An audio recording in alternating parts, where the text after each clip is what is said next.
So now that we did an example, let's look at what steps we take to figure out the partial fraction decomposition of any rational expression. There are actually 4 parts. First, we have to check whether the expression is proper or improper. The expression is proper if the degree of the numerator is less than the degree of the denominator, as in this example. The expression is improper if, for example, we would have 3x squared minus 1 over x squared minus 4x. So this is improper. Or if the degree of the numerator is greater than the degree of the denominator. So this is also improper. What do? When we deal with an improper rational expression, to make it into a proper one, all we do is divide, use log division, divide numerator by the denominator. We're going to look at the book. In the book we have directions. Let's take a look on page 533. So there are 4 directions. 1, divide if the expression is improper. 2, factor the denominator if needed. 3, how to deal with linear factors. And 4, how to deal with quadratic factors. Now I'm not going to go over the entire directions. You know where they are. Page 533, but I will do 6 examples on how to deal with fractions, how to take a fraction, a rational expression, and write it as a sum of partial fractions. So here we go. Here is our first example. Let's read. It says, write the form of the partial fraction decomposition. Do not solve. So we're not going to solve. We're just going to write the form. So let me write this. This is 3x minus 1 over, I'm going to rewrite x so that it looks like a linear factor to you. So over x minus 0 times x minus 4. So take a look at this. X minus 0, ask yourself, is x minus 0 linear or quadratic? If you're not sure, a linear factor looks like ax plus b. A quadratic factor looks like ax squared plus bx plus c. So both of our factors look like ax plus b. To write the partial fraction decomposition of this expression, we just write a over x minus 0 plus b over x minus 4. Then we solve for a and b. We now move on to example number 2. Don't be fooled by the x squared, please. So let's start by rewriting 3x minus 1 over, let's write this as x minus 0 quantity squared times x minus 4. Right now, it should be apparent x minus 4 is linear. Like I said before, ignore the squared to figure out whether a factor is linear or quadratic. Just look inside the parentheses. So the question that you're asking yourself is not about x minus 0 squared, just about x minus 0. So is x minus 0 linear or is it quadratic? X minus 0 is linear. So both of those factors are linear. If both factors are linear, we look at the directions that we have on how to deal with linear factors and we use those directions. So how do we deal?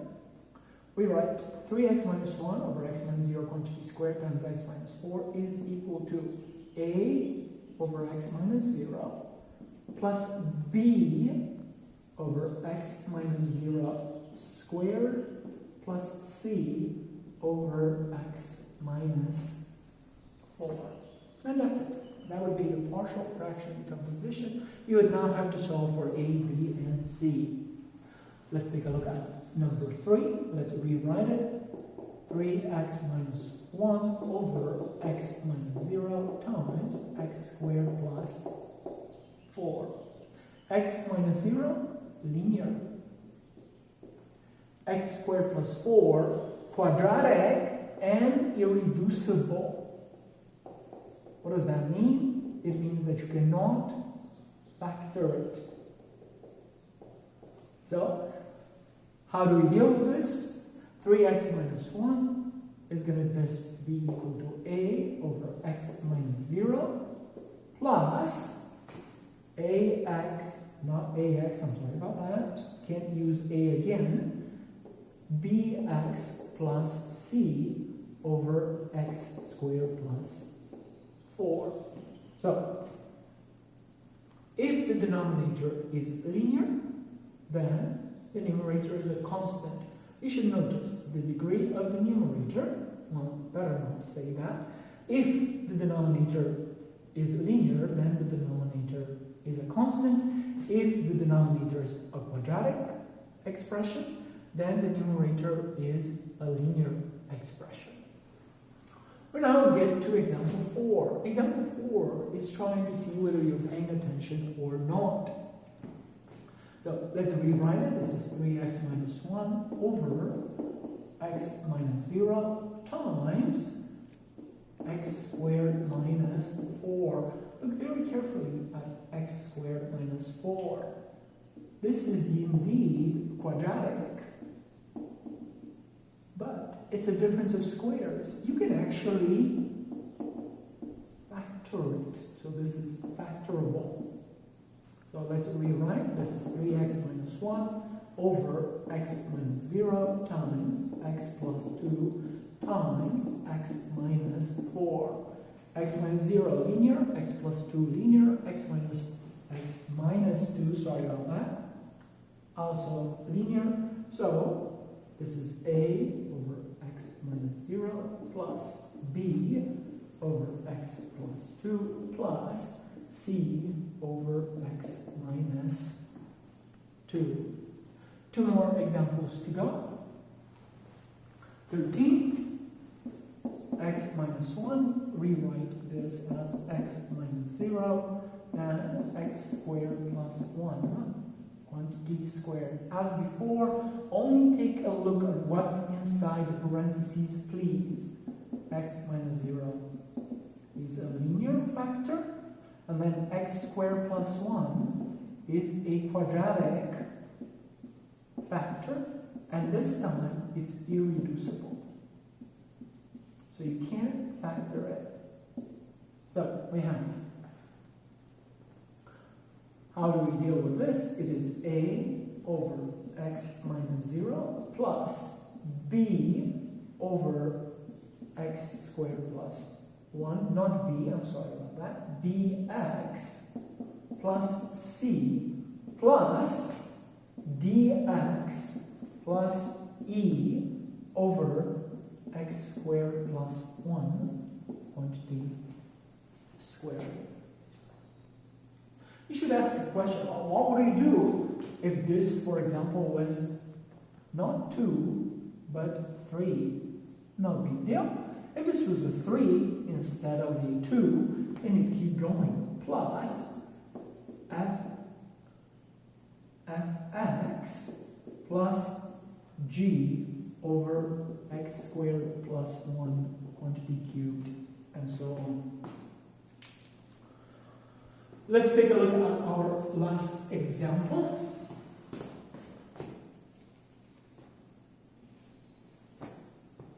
Rewrite it.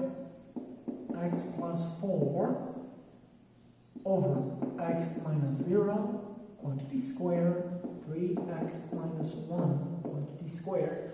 Only look inside the parentheses.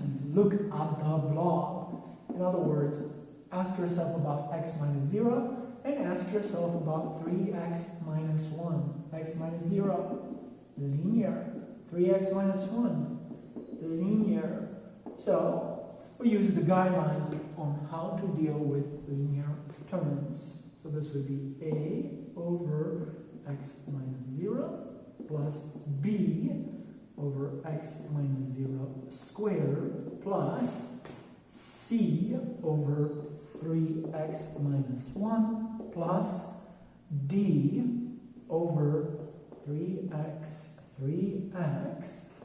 minus 1 squared. That's it.